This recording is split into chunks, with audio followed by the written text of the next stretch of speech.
Hi friends, welcome back to tasty kitchen with ಅದ್ಕೆ ನಾದ್ನಿ YouTube channel. ಅದಕ್ಕೆ ಏನು ಸ್ಪೆಷಲ್ ಮಾಡ್ತಿದ್ದೀರಾ ಇವತ್ತು?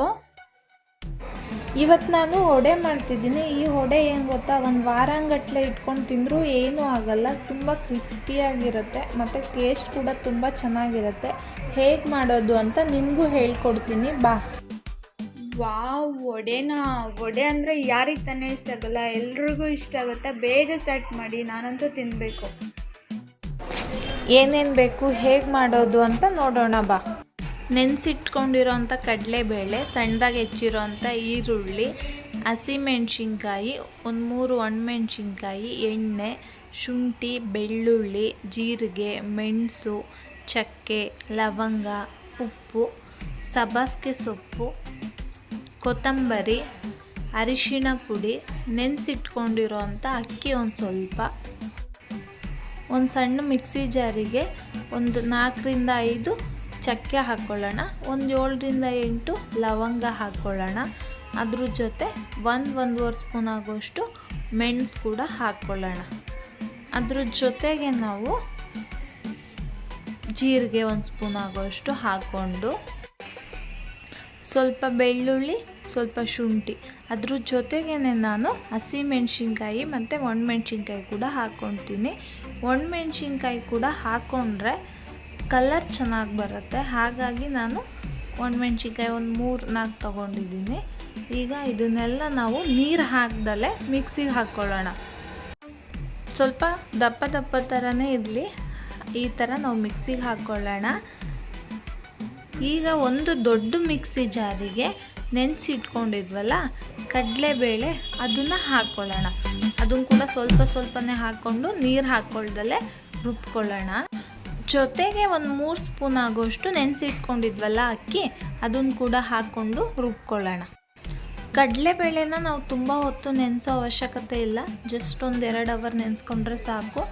ನಾನು ಕಡಲೆಬೇಳೆನ ಎಲ್ಲ ಸ್ವಲ್ಪನೇ ಮಿಕ್ಸಿಗೆ ಹಾಕ್ಕೊಂಡು ಈ ಥರ ರುಬ್ಕೊಂಡು ಇಟ್ಕೊಂಡಿದ್ದೀನಿ. ಅದಕ್ಕೆ ನಾನು ರುಬ್ಬಿಟ್ಕೊಂಡಿದ್ನಲ್ಲ ಆ ಮಿಶ್ರಣನ ಹಾಕ್ಕೊಂಡು ಸಣ್ಣದಾಗಿ ಹೆಚ್ಚಿಟ್ಕೊಂಡಿರೋ ಅಂಥ ಈರುಳ್ಳಿನ ಹಾಕ್ಕೊತೀನಿ. ನಾನಿಲ್ಲೊಂದು 4 ಈರುಳ್ಳಿ ತೊಗೊಂಡಿದ್ದೀನಿ. ನಾನು ಕಡಲೆಬೇಳೆ ಬಂದ್ಬಿಟ್ಟು ಅರ್ಧ kg ಆಗೋಷ್ಟು ತೊಗೊಂಡಿದ್ದೀನಿ. ಹಾಗಾಗಿ ನಾನು ಇಷ್ಟು ಹಾಕ್ಕೊತಾ ಇದ್ದೀನಿ ಮಸಾಲೆ ಎಲ್ಲ. ನೀವು ನೋಡಿ ಹಾಕ್ಕೊಳ್ಳಿ, ನೀವು ಎಷ್ಟು ತೊಗೊಳ್ತೀರಾ ಅಷ್ಟಕ್ಕೆ. ನಾನೀಗ ಹೆಚ್ಚಿಟ್ಕೊಂಡಿರೋ ಅಂಥ ಕೊತ್ತಂಬರಿ, ಸಬ್ಬಸಿಗೆ ಸೊಪ್ಪು ಅದನ್ನು ಕೂಡ ಹಾಕ್ಕೊಂಡು, ಅದ್ರ ಜೊತೆಗೆ ನಾನು 1 ಸ್ಪೂನ್ ಆಗೋಷ್ಟು ಅರಿಶಿನ ಪುಡಿ ಕೂಡ ಹಾಕ್ಕೊತೀನಿ. ಅರಿಶಿನ ಪುಡಿ ಏನಕ್ಕೆ ಹಾಕ್ಕೋಬೇಕು ಅಂದರೆ ವಡೆ ಕಲರ್ ಬರಲಿಕ್ಕೋಸ್ಕರ ನಾವು ಅರಿಶಿನ ಪುಡಿ ಕೂಡ ಹಾಕ್ಕೊತೀವಿ. ಈಗ ರುಚಿಗೆ ತಕ್ಕಷ್ಟು ಉಪ್ಪು ಹಾಕ್ಕೊಳ್ಳೋಣ.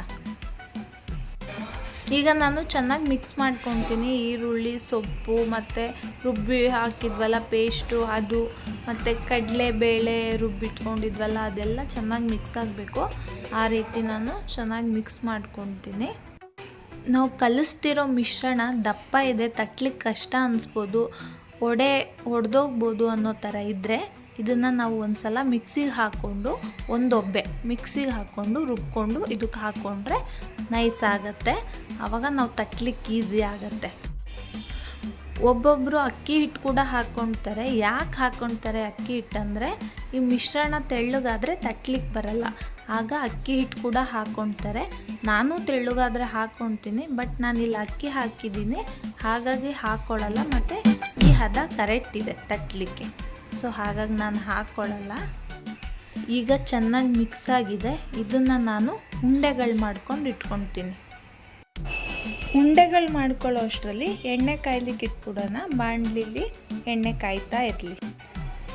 ವಡೆ ಕ್ರಿಸ್ಪಿ ಆಗಬೇಕು ಅಂದರೆ ಒಂದು ಲಿಂಬೆಹಣ್ಣು ಗಾತ್ರದಲ್ಲಿ ನಾವು ಉಂಡೆಗಳನ್ನ ಮಾಡ್ಕೊಳ್ಳೋಣ. ಇಲ್ಲ ನಮಗೆ ದಪ್ಪಕ್ಕೆ ಬೇಕು, ಮೆತ್ತಗೆ ಬೇಕು ಅನ್ನೋದಾದರೆ ಇನ್ನೊಂದು ಸ್ವಲ್ಪ ಹಿಟ್ಟು ತಗೊಂಡು ಉಂಡೆ ಮಾಡ್ಕೊಳ್ಳೋಣ. ನಾನು ಇಲ್ಲಿ ಕ್ರಿಸ್ಪಿಯಾಗಿ ಮಾಡ್ಕೊತಿದ್ದೀನಿ. ಈ ಥರ ಗಾತ್ರದಲ್ಲಿ ಉಂಡೆ ಮಾಡಿಕೊಂಡ್ರೆ ಸಾಕು. ಈಗ ನಾನು ಬಾಳೆ ಎಲೆಯಲ್ಲಿ ಉಂಡೆಗಳನ್ನ ತಟ್ಕೊತೀನಿ. ನಾನು ವಡೆ ಮಾಡಲಿಕ್ಕೆ ಯಾವಾಗಲೂ ಬಾಳೆ ಎಲೆನೇ ಯೂಸ್ ಮಾಡೋದು. ಇಲ್ಲ ಬಾಳೆ ಎಲೆ ಇಲ್ಲ ಅನ್ನೋದಾದರೆ ನಾವು ವೈಟ್ ಕಾಟನ್ ಬಟ್ಟೆ ಕೂಡ ಯೂಸ್ ಮಾಡ್ಬೋದು, ಅದ್ರ ಮೇಲೆ ತಟ್ಟಿಟ್ಕೋಬೋದು. ನಾನಿವಾಗ ಬಾಳೆ ಎಲೆ ಮೇಲೆ ತಟ್ಕೊಂಡು ಮತ್ತು ಸುತ್ತಲೂ ನಾವು ಅದನ್ನು ಪ್ರೆಸ್ ಮಾಡಿ ಕ್ಲೀನಾಗಿ ರೌಂಡ್ ಶೇಪ್ ಮಾಡಬೇಕು, ಇಲ್ಲ ಅಂದರೆ ಒಡ್ಕ ಥರ ಇರುತ್ತಲ್ಲ ಸೈಡಿಗೆ, ಹಾಗೆ ಬಿಟ್ಟರೆ ನಾವು ಎಣ್ಣೆಯಲ್ಲಿ ವಡೆ ಒಡೆದೋಗುತ್ತೆ. ಹಾಗಾಗಿ ಈ ಥರ ಕ್ಲೀನಾಗಿ ಒಂದು ಸಮ ಮಾಡ್ಕೊಳ್ಳೋಣ. ಈಗ ನಾನು ಎಲ್ಲ ಉಂಡೆಗಳನ್ನೂ ತಟ್ಟಿ ಇಟ್ಕೊಂಡಿದ್ದೀನಿ. ಎಣ್ಣೆ ಕಾದಿದೆ ಇವಾಗ. ಈಗ ನಾನು ಒಂದೊಂದೇ ನಿಧಾನಕ್ಕೆ ವಡೆಗಳನ್ನ ಬಿಟ್ಕೊತೀನಿ ಸೈಡಿಂದ. ಮೇಲಿಂದ ಹಾಕಿದ್ರೆ ವಡೆ ಎಣ್ಣೆ ಸಿಡಿಯುತ್ತೆ, ಹಾಗಾಗಿ ನಿಧಾನಕ್ಕೆ ಸೈಡಿಂದ ಒಂದೊಂದಾಗೆ ವಡೆಗಳನ್ನ ನಾವು ಹಾಕ್ಕೊಳ್ತಾ ಹೋಗೋಣ. ಮತ್ತು ನಾವು ಗ್ಯಾಸು ಸಣ್ಣ ಮಾಡೋ ಅವಶ್ಯಕತೆ ಇಲ್ಲ, ಜೋರು ಉರಿಲೇ ನಾವು ವಡೆನ ಬೇಯಿಸ್ಕೊಳ್ಳೋಣ. ವಡೆ ಬೇಯಲಿಕ್ಕೆ ತುಂಬ ಟೈಮ್ ಹಿಡಿಯುತ್ತೆ, ಹಾಗಾಗಿ ಸೀದೋಗುತ್ತೆ ಅನ್ನೋ ಟೆನ್ಷನ್ ಇರಲ್ಲ. ಜೋರು ಉರಿಲೇ ನಾವು ವಡೆ ಬೇಯಿಸ್ಕೋಬೋದು. ನಿಧಾನಕ್ಕೆ ಒಂದೊಂದೇ ಸೈಡಿಂದ ಹಾಕ್ಕೊಳ್ಳೋಣ ವಡೆಗಳನ್ನ. ಒಂದು ಸೈಡ್ ವಡೆ ಬೆಂದಮೇಲೆ ಮತ್ತೆ ನಾವು ಅದನ್ನು ನಿಧಾನಕ್ಕೆ ಇನ್ನೊಂದು ಸೈಡು ಮರ್ಚಾಕೊಳ್ಳೋಣ. ನಾವು ಒಂದು ಸಲ ವಡೆನ ಒಂದು 15 ಆದರೂ ಹಾಕ್ಕೋಬೋದು. ಅಂದರೆ ನಾನು ಇಲ್ಲಿ ದೊಡ್ಡ ಬಾಣಲಿ ಇಟ್ಕೊಂಡಿದ್ದೀನಿ, ಹಾಗಾಗಿ ನೀವು ಸಣ್ಣ ಬಾಣಲಿ ಇಟ್ಕೊಂಡೆ ಒಂದು 5ರಿಂದ 6 ವಡೆನ ಹಾಕ್ಕೋಬೋದು. ನೋಡು ಕೆಂಪಾಗಿದೆ ಕೆಳಗೆ. ನಾನು ನಿಧಾನಕ್ಕೆ ಒಂದೊಂದೇ ಮರ್ಚಾಕ್ಕೊಳ್ತೀನಿ ವಡೆನ. ವಡೆ ಬೇಯಲಿಕ್ಕೆ ಮಿನಿಮಮ್ 5ರಿಂದ 6 ನಿಮಿಷ ಬೇಕೇ ಬೇಕು. ಇಲ್ಲ ನಾವು ಅದ್ರ ಮುಂಚೆನೇ ತೆಗೆದುಬಿಟ್ರೆ ವೈಟ್ ಇದ್ದಾಗ ಒಳಗೆಲ್ಲ ಹಸಿ ಹಾಗೇ ಇದ್ಬಿಡುತ್ತೆ. ಹಾಗಾಗಿ ನಾವು ನಿಧಾನಕ್ಕೆ ಕೆಂಪಾಗೋ ಥರ ಬೇಯಿಸ್ಕೊಳ್ಳೋಣ.